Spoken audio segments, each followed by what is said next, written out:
तो एक बार फिर से आज तक पर आपका स्वागत है। आपके साथ मैं हूं अंजना ओम कश्यप। आज का ये शो पूरी तरह से इस बात को हमने समर्पित किया है कि अगर कोरोना वायरस तेजी से फैलता हुआ नए नए अवतार ले रहा है, जिसे अंग्रेजी में वेरिएंट कहा जाता है, तो हमें उससे कैसे सुरक्षित रहना है। क्योंकि दूसरी लहर की कहर झेलने के बाद अब जब हम डेल्टा वेरिएंट में भी डेल्टा प्लस वेरिएंट देख रहे हैं और विश्व के कई मुल्क कह रहे हैं कि यह खतरनाक हो सकता है, तो हमें क्या सावधानी बरतने की जरूरत है ताकि हम वायरस से आगे रहे, कम से कम तैयारी में। यही जानने की हम कोशिश कर रहे हैं।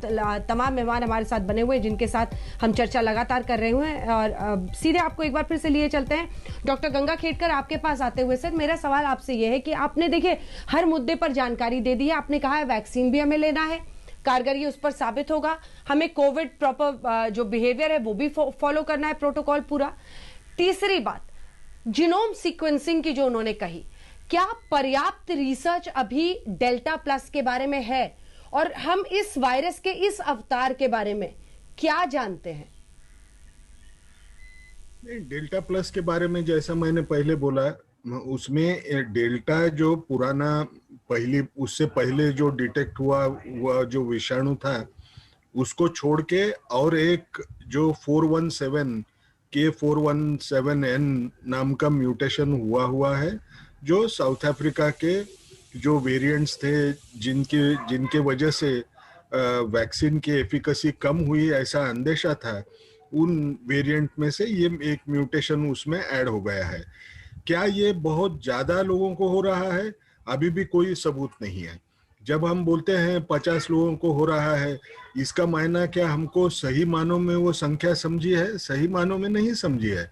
ये तो जितने किए हैं उसमें से जो भी 50 नंबर होगा, 50 लोगों को हो चुका है। डॉक्टर साहब, एक सवाल बीच में, एक सवाल सर, एक सवाल आपको टोक के मैं पूछ रही हूँ, क्योंकि डॉक्टर गंगा खेडकर साहब ये सब बातें अपने पहले जवाब में बोल दिया था। मैं मोटे मोटे आम आदमी की भाषा में जो इसका स्वभाव है वायरस का, उस पर ये सवाल कर रही हूं। और जो आपने कहा उसी से लीडिंग मेरा क्वेश्चन है कि अभी तो हम डेल्टा प्लस के बारे में पिछले लगभग 10 दिन से सुन रहे हैं, लेकिन अभी तक हमने 52 केसेस ही भारत सरकार ने बताए हैं। क्या कोई तरीका है, क्योंकि कई लोगों को घर में हो रहा होगा, वो ठीक हो रहे होंगे, जीनोम सीक्वेंसिंग नहीं होगी तो हमें कैसे पता चलेगा कि इस व्यक्ति को डेल्टा वेरिएंट हुआ था या डेल्टा प्लस हुआ था, उसके स्वभाव के बारे में? तो क्या रियल नंबर सामने भी नहीं आना बहुत मुश्किल है? आप समझ रहे हैं मेरा सवाल? मेरा सवाल यह है कि लोग को कोविड हो रहा है, वो ठीक भी हो रहे हैं, कैसे पता चलेगा कि इसको डेल्टा हुआ था या डेल्टा प्लस हुआ था? जब तक सीक्वेंसिंग नहीं की जाएगी उस वायरस की, तब तक ये जानकारी नहीं मिलेगी। हम मोटे तौर पर आम आदमी की भाषा में इसके मैनिफेस्टेशन, इसके स्वभाव के बारे में क्या जानते हैं? ये मेरा सवाल। मैं मेरे पर्सनल व्यूज आपको बताऊंगा। मुझे नहीं लगता है कि ज्यादा जेनेटिक सीक्वेंसिंग जो एरिया में ये डेल्टा प्लस दिखा वहां करने की जरूरत है। अभी भी डेल्टा प्लस जो वेरिएंट है उसके कोई इस किस्म के पहलू नजर नहीं आ रहे हैं कि वो बहुत तेजी से फैल पाएगा।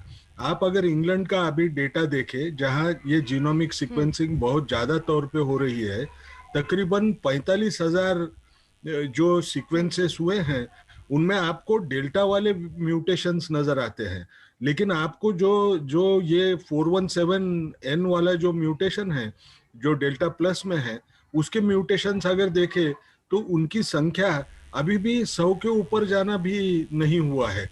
तो मेरा कहने का मतलब यह है, डेल्टा प्लस तेजी से फैलता है और डेल्टा प्लस की वजह से ये रिसर्जेंस होगा या नंबर ज्यादा बढ़ेंगे, ऐसे कहने के लिए अभी सबूत नहीं है। लेकिन मैं एक चीज कहूंगा, वो वेरिएंट रहे या वो इवन नॉर्मल केस रहे जिसमें वेरिएंट भी नहीं है, वो पुराना जो विषाणु था वो विषाणु ही हमको नजर आता है। उसमें हमको क्या समझता क्या है, एक ही चीज समझती है कि इन्फेक्शन हो रहा है, उसको हम रोक नहीं पा रहे हैं क्योंकि हमारा कोविड अप्रोप्रिएट बिहेवियर कम गिर रहा है। अगर मौत ज्यादा बढ़ रही है तो उससे यह समझता है कि लोग ज्यादातर वैक्सीन अभी तक न लिए वाले लोगों में ये विषाणु मौत कर रही है, पैदा कर रही है। तब जब ये ऐसी बात है तो हमको दोनों चीजों को फॉलो करना बहुत जरूरी है। अब रही एक अच्छी बात ये डेल्टा वेरिएंट की, जो बाकी वेरिएंट्स थे जो और दुनिया में दिखे गए, उनमें के कुछ वेरिएंट्स ऐसे थे जिनमें स्पाइक प्रोटीन का जीन डायग्नोसिस करते वक्त वो लाइट अप नहीं होता था। लेकिन ये जो डेल्टा वेरिएंट्स है, इसमें एक खूबी है कि ये अगर जो रूटीन हम डायग्नोस्टिक टेस्ट भी करें तो उसमें भी ये मिस नहीं होगा। तो इसका सबसे बड़ा असर किस चीज पे होता है? बड़ा इसके ऊपर कि मैं जिस एरिया में ये दिखा है, नए केसेस दिख रहे हैं, वहां मैंने टेस्टिंग बढ़ाना चाहिए।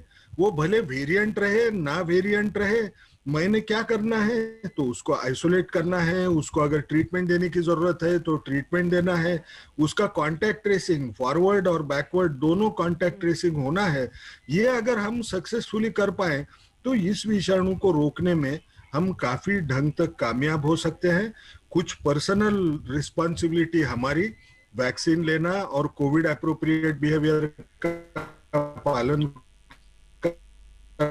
करना, सरकार की एक रिस्पॉन्सिबिलिटी टेस्टिंग जितनी ज्यादा हो सके उन एरियाज में करना है, नए इन्फेक्शन के केसेस देखना है, उनके कांटेक्ट ट्रेस करना है, इस सबको आइसोलेट करना है, और सबसे बड़ी बात जिसको ट्रीटमेंट लगती है उसको देना है। और इससे बढ़ के तो कुछ है ही नहीं, डेल्टा प्लस रहा तो भी। डॉक्टर सेठ, इसी से लीडिंग अगर कोई भी जानकारी आप भी देना चाहें तो उस पर बताइएगा, जो मेरा पहला सवाल था।